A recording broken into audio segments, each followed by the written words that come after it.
Hello there. There you have it. Liz Truss is off to Prague to sign up to the European political community, Macron's new EU.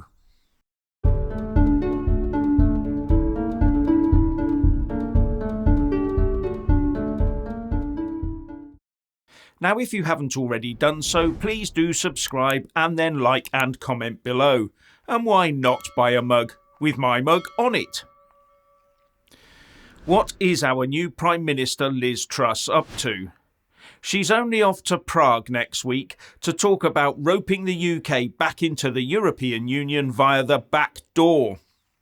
First there was the common market that became the European Economic Community that became the power-hungry European Union. Now we have this new spawning, the European Political Community. And don't tell me that doesn't have the same ambition of acting as the black hole that inexorably draws in all that comes near it, and that means us. And add in the fact that the French president and arch-EU fanatic Emmanuel Macron is firmly behind this, and you get the picture.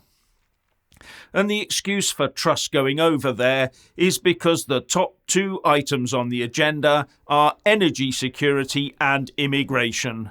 Well, what a surprise. Let's get this straight. We've had 20 plus years of weak approaches to both energy security and immigration by Brussels, the EU 27 member states and the UK. And they think that by getting the same people around a different table in a different forum is the answer. Well, it ain't. It never will be, because they'll trot out the same old answers and make the same old excuses. Those being more net zero, more people needed, and we can't stop any of it anyway. And the whole thing will be muddied by the addition of a dozen or so other states that want to accede to the European Union. We will appear to be an outlier. What's more, as I said yesterday, the Northern Ireland Secretary looks to be happy with the way the protocol negotiations are going. Even though, as far as I can see, the ECJ will still have jurisdiction over a part of the UK, and there'll still be a trade border within the UK down the Irish Sea. And to cap it all, we now hear that those coming to the UK via irregular routes, by paying very nasty people tens of thousands of pounds in fees to get here, are to henceforth be called visitors. Presumably because our picking them up and ferrying them in, courtesy of Border Force and the RNLI, makes them our guests. Except for rabid anti-Brexit lefties, does anyone out there remember voting for any of this? Now, according to reports, Liz Truss only accepted an invitation to attend this new EU magnet on the basis that in future the EU will not drive it, and that the next host of any European political community event must be a non-EU member state. As if that would change anything other than where the meeting was held. And any attempt to try and make it look watered down by calling it a European political forum instead of community will change nothing other than give it a very small fig leaf of respectability. You can already hear the Ramona rejoiners saying that this is just a talking shop, don't worry. Because they realise exactly what it really is and are desperate to swing it past Brexiteers, and that is the EU putting in place a very large and badly camouflaged bear trap to get new blood and the UK into their clutches. The whole UK establishment will have been badgering Truss every minute of every day to get her there. And here's what Politico.eu says. Times must be hard in London. Brexit Britain wants to rejoin Europe's political community. According to 3 officials present at a meeting on Thursday, the United Kingdom told its European partners that Prime Minister Liz Truss is not only willing to attend the first gathering of the European political community in Prague next week, but that she is also willing to host the next summit in London. Next, the EU will be asking the UK to head it up. You can see it coming. Already back in February this year, The Telegraph reported that the EU wants to see a new European Security Agency or Council, and that European leaders are planning to ask Britain to head up a new security organisation to counter future geopolitical challenges in a move to put post-Brexit tensions behind them. And that council was first mooted in 2019. Do you see a pattern forming here? And every olive branch like this that they offer out will come with manacles attached. And the next Labour government will gladly seize those manacles, attach them to our wrists and gleefully throw the keys away. We must not give them the chance to do that. Now, the good news today is that although Liz Truss and Kwasi Kwarteng have felt forced to front up at the Office for Budget Responsibility, the OBR, to explain themselves, the pound has bounced back against both the dollar and the euro. Before the Chancellor stood up a week ago to deliver his tax giveaway speech, sterling stood at about $1.15. It then plummeted down to an all-time low, or almost, of $1.03, with doom spiral talk of plummeting below dollar parity by as much as 20%. But as of today, the pound stands at about $1.11. And as for the euro, prior to last Friday, sterling was at €1.14. It then sank down to €1.11. And today we're back at €1.14. Some will point to the euro saying it too is climbing above parity against the dollar. But as I understand it, that might be in response to a leap in German inflation from 7.9% in August to 10% in September.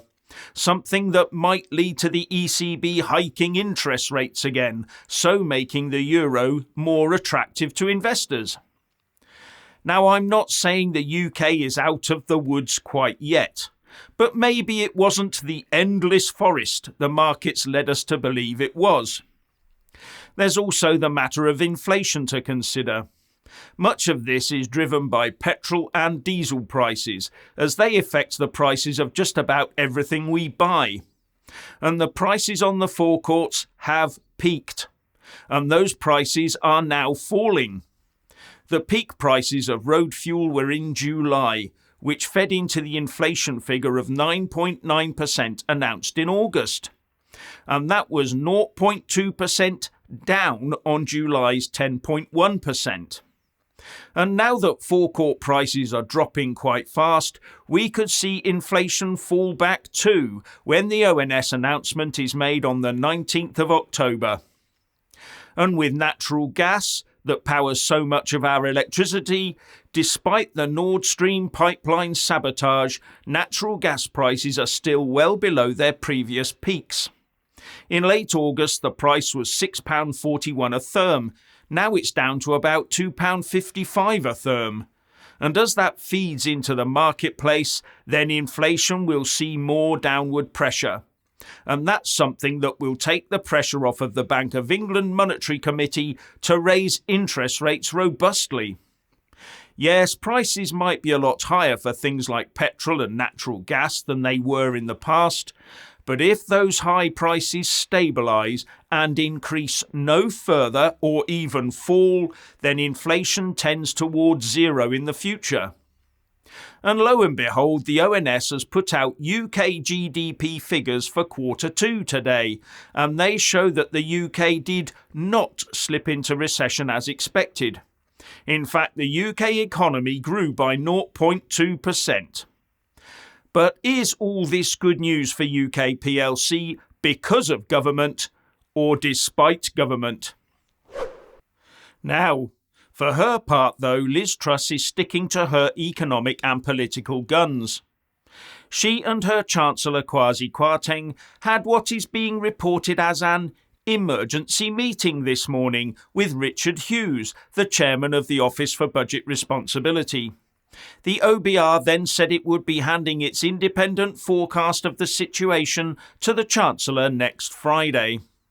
But the Prime Minister says this will not be published until her government's economic reforms are announced in November.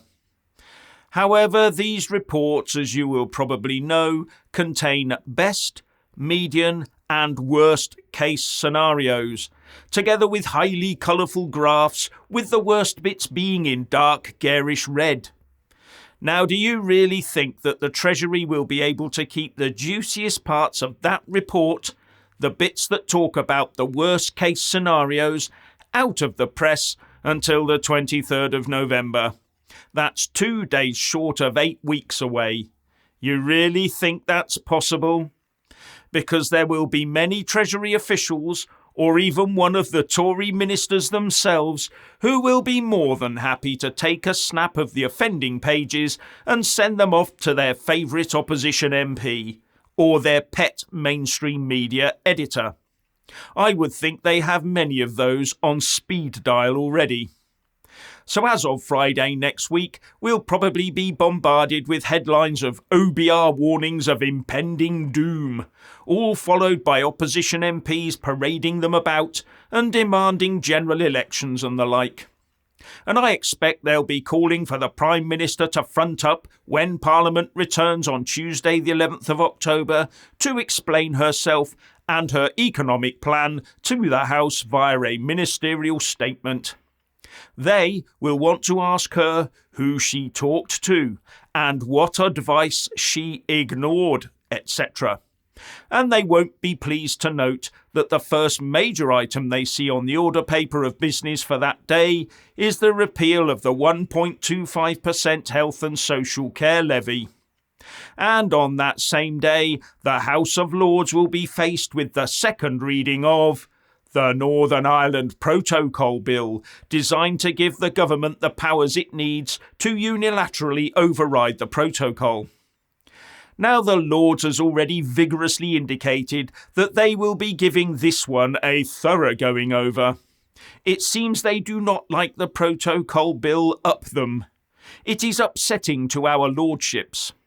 They won't want the UK using the perfectly legal and legitimate tool of Article 16 to redress any imbalance imposed on us by the overzealous use by Brussels of the rules in the protocol. No, the House of Lords' preferred solution is to get the UK back into the EU, or at the minimum start re-signing up to single market rules across the entire United Kingdom, so that Brussels can issue their diktats by fax as required and then take the UK to the ECJ when we don't obey them. In short, all our lordships are intent on is the reversal of Brexit. They are the establishment after all. So the one thing they will be thrilled about is where I started this video from. Liz Truss toddling along to the first meeting of the new European political community next week. After all, she can't return from such a high-profile meeting and publicly trash it, can she? No, as I see it, we will get embroiled in it, and that's the start of reeling UK foreign policy back under the EU umbrella. Then it will be defence, and without total independence where foreign policy and defence are concerned, you are not a sovereign nation. We must maintain our distance. Don't believe the siren words of the Ramonas. This is a rejoin the EU ratchet job.